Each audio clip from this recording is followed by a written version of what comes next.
নমস্কাৰ। আজি ৫ জুন অৰ্থাৎ আজি বিশ্ব পৰিৱেশ দিৱস। গতিকে মই সকলোলৈ বিশ্ব পৰিৱেশ দিৱসৰ আন্তৰিক শুভেচ্ছা জ্ঞাপন কৰিছোঁ।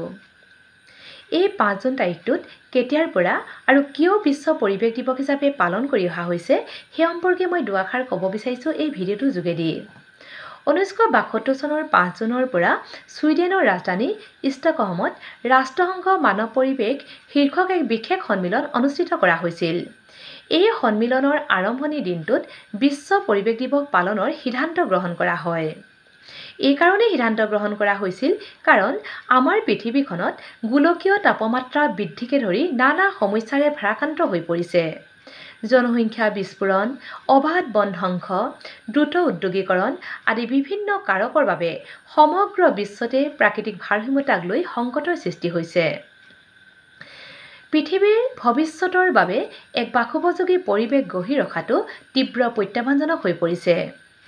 গতিকে এনে সংকটৰ পৰা ৰক্ষা পাবলৈ হ'লে আমি প্ৰত্যেকেই গছ-গছনি নাকাটি বা বনাঞ্চলবিলাক আমি ধ্বংস নকৰি কেনেকৈ গছপুলি ৰুই গছ-গছনিবিলাক সংৰক্ষণ কৰিব লাগিব সেই কথাটোৰ প্ৰতি আমি প্ৰত্যেকেই গুৰুত্ব দিব লাগিব। কাৰণ আমি জানো যে মানুহ আৰু গছ-গছনিৰ মাজত এটা অন্তৰংগ সম্বন্ধ আছে। গতিকে সেই সম্বন্ধটো অটুট কৰি ৰাখিবৰ বাবে আমি গছ-গছনিবিলাক নাকাটি বা বনাঞ্চলবিলাক ধ্বংস নকৰি আমি গছপুলি ৰুই সেই গছপুলিটো কেনেকৈ সংৰক্ষণ কৰিব লাগিব সেইটো আমাৰ প্ৰত্যেকৰে দায়িত্ব আৰু কৰ্তব্য বুলি আমি ধৰি ল'ব লাগিব।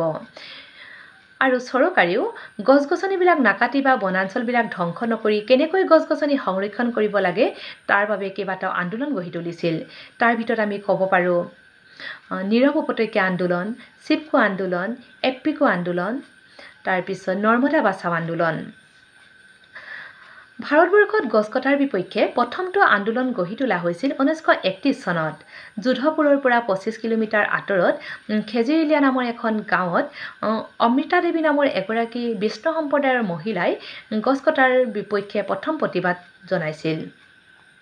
আৰু তাইৰ লগত 363 গৰাকী মহিলাই তেওঁলোকে খেজুৰ গছবিলাক তেওঁলোকে ৰক্ষা কৰিবৰ কাৰণে আগবাঢ়ি আহিছিল আৰু যাৰ বাবে তেওঁলোকে আত্মাহুতি দিছিল। তেওঁলোকে যেতিয়া খেজুৰ গছবিলাক সাৱটি ধৰি আছিল তেতিয়াই তেওঁলোকক ঘপিয়াই হত্যা কৰা হৈছিল। তাৰপিছত 1972 চনৰ ডিচেম্বৰ মাহত উত্তৰ প্ৰদেশৰ তেহৰী গাঢ়ৱাল জিলাৰ ৰেনী নামৰ এখন গাঁৱত চিপকো আন্দোলনৰ সূচনা হৈছিল। চৰকাৰৰ অনুজ্ঞাপত্ৰ লৈ যেতিয়া ঠিকাদাৰসকলে গছ কাটিবলৈ আগবাঢ়ি আহিছিল তেতিয়া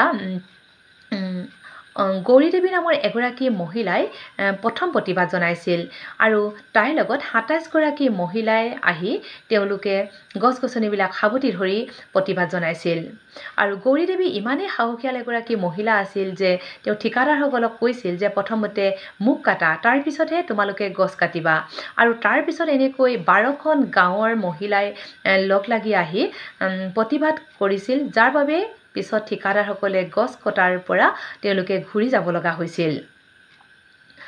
আৰু এই আন্দোলনবিলাক পিছত বিভিন্ন জিলালৈ সম্প্ৰচাৰিত হৈছিল।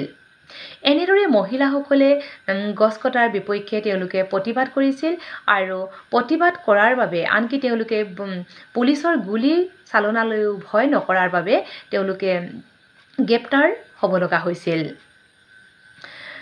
আৰু তাৰ পিছৰ পৰাই 1973 চনৰ 5 জুনত ৰাষ্ট্ৰসংঘৰ সাধাৰণ পৰিষদে বিশ্ব পৰিৱেশ দিৱস পালনৰ সিদ্ধান্ত গ্ৰহণ কৰা হৈছিল।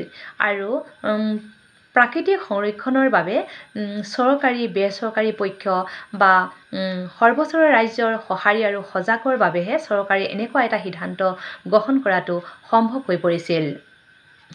আৰু মই শেষত ইয়াকে ক'ব বিচাৰোঁ যে আমি প্ৰত্যেকেই গছ-গছনি নাকাটি গছ-গছনিবিলাক সংৰক্ষণ কৰাটো আমাৰ দায়িত্ব আৰু কৰ্তব্য বুলি আমি ধৰি ল'ব লাগিব। কাৰণ অকল 5 জুন বুলিয়ে নহয় আমি যাতে সময়ে সময়ে গছ-গছনিবিলাক ৰুই সেই গছপুলিটো কেনেকৈ আমি সংৰক্ষণ কৰিব লাগিব সেইটো আমি জানিব লাগিব। অকল গছপুলিটো ৰুলেই নহ'ব, সেই গছপুলিটো কেনেকৈ গৰু ছাগলীয়ে নোখোৱাকৈ বা পানী দি বা জাবৰ জোঁথৰ দি আমি কেনেকৈ গছপুলিটো সংৰক্ষণ কৰিব পাৰোঁ তাৰ প্ৰতি আমি প্ৰত্যেকেই গুৰুত্ব দিব লাগিব বুলি মই ভাবোঁ আৰু প্ৰত্যেকেই এনেদৰে গছ গছনি ৰুই আমাৰ গছ গছনি আৰু মানুহৰ মাজত যি এটা সম্পৰ্ক সেই সম্পৰ্ক অটুট ৰাখিব বুলি ভাবি মই মোৰ চমু দুআষাৰ ইমানতে সামৰণি মাৰিছোঁ। নমস্কাৰ।